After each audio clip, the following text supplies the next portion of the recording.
राज्यामध्ये टोरेस घोटाळ्याची चर्चा सुरू असतानाच छत्रपती संभाजीनगरमध्ये गुंतवणुकीवरती 3% परतावा देण्याचं आमिष दाखवून गुजरातच्या क्विक स्टार्ट 24 ग्रुप कंपनीनं 1,500 गुंतवणूकदारांकडून 35 कोटी रुपये घेत कार्यालयाला कुलूप लावून फसवणूक केली आहे। ह्या सगळ्या गोष्टी उघडकीस आल्यात। ह्या कंपनीनं 1 लाख रुपये 10 महिन्यांसाठी गुंतवणूक केल्यास दरमहा 3% परतावा मिळेल। त्याचबरोबर परदेशात मोफत सहलीसाठी सुद्धा जाता येईल असं आमिष दाखवून सुमारे 1,500 गुंतवणूकदारांना 35 कोटी रुपयांचा गंडा घातलाय।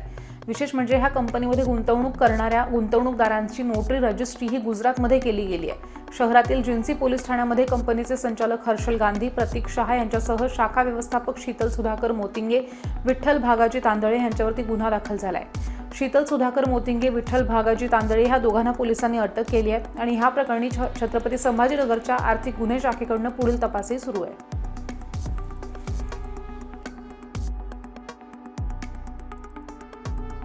प्रकार काय आहे आणि आतापर्यंत किती आरोपींना अटक केली आहे? 17 तारखेला जिन्सी पोलीस ठाण्याला एक फसवणुकीचा गुन्हा दाखल झालेला आहे।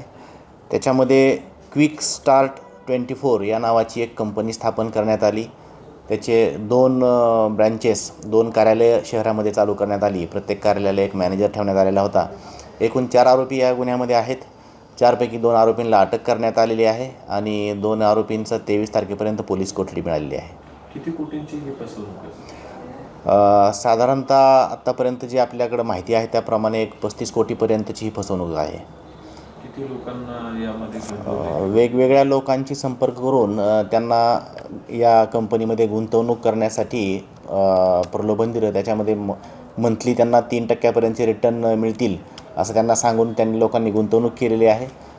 नंतर 2023मध्ये ती कंपनी बंद पडली। त्या लोकांना पैसे मिळणं बंद झालं आणि जवळपास 1100च्या आसपास लोक आहेत ज्यांनी गुंतवणूक केलेली आहे आणि जवळपास 35 कोटीपर्यंतचा हा आकडा आहे। आमचा पोलीस तपास सुरू आहे। किती लोकांची किती गुंतवणूकदारांची फसवणूक झाली? जवळपास 1100 लोक आहेत।